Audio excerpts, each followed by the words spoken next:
दोस्तों, आज हम सीखते हैं rent agreement, leave and license and lease deed. सबको लगता है कि तीनों तीन चीजें एक ही है, लेकिन सब में फर्क है। कोई बोलता है कि रेंट एग्रीमेंट 11 महीने का होता है, लीव एंड लाइसेंस 11 महीने का होता है, लीज डीड बहुत सालों का होता है। ऐसा नहीं होता है।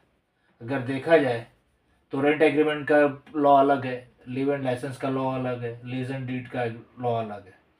लीव एंड लाइसेंस है, it is under easement act. किसमें? ईजमेंट एक्ट में आता है। लीज डीड है, वो ट्रांसफर ऑफ प्रॉपर्टी में आता है। और रेंट एग्रीमेंट है, वो रेंट एक्ट में आता है। लीव एंड लाइसेंस लोगों को बोला जाता है कि 11 मंथ 29 डेज लिखा जाता है ना। इसे लोग रेंट एग्रीमेंट भी कहते हैं, but it is not a proper way.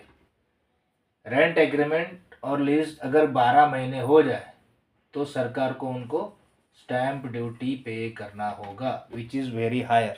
Therefore they are avoid to pay the stamp duty. इसीलिए वो 11 महीने 29 दिन का रखता है। क्यों? क्योंकि वो 12 महीने पूरे नहीं होते, इस वजह से।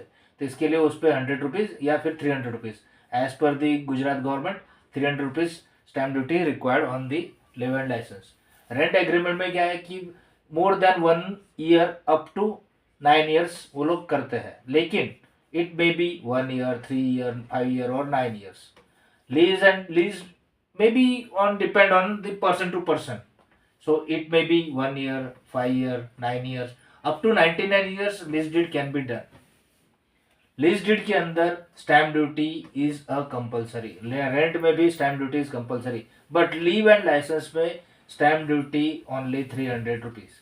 As per that there is no requirement of registration in SRO, but leave and licence और रेंट एग्रीमेंट दोनों के अंदर रजिस्ट्रेशन कंपलसरी होता है।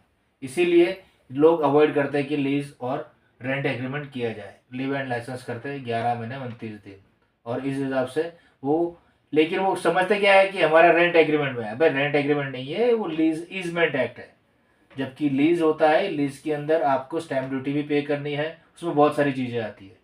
So today we are just understand the leave and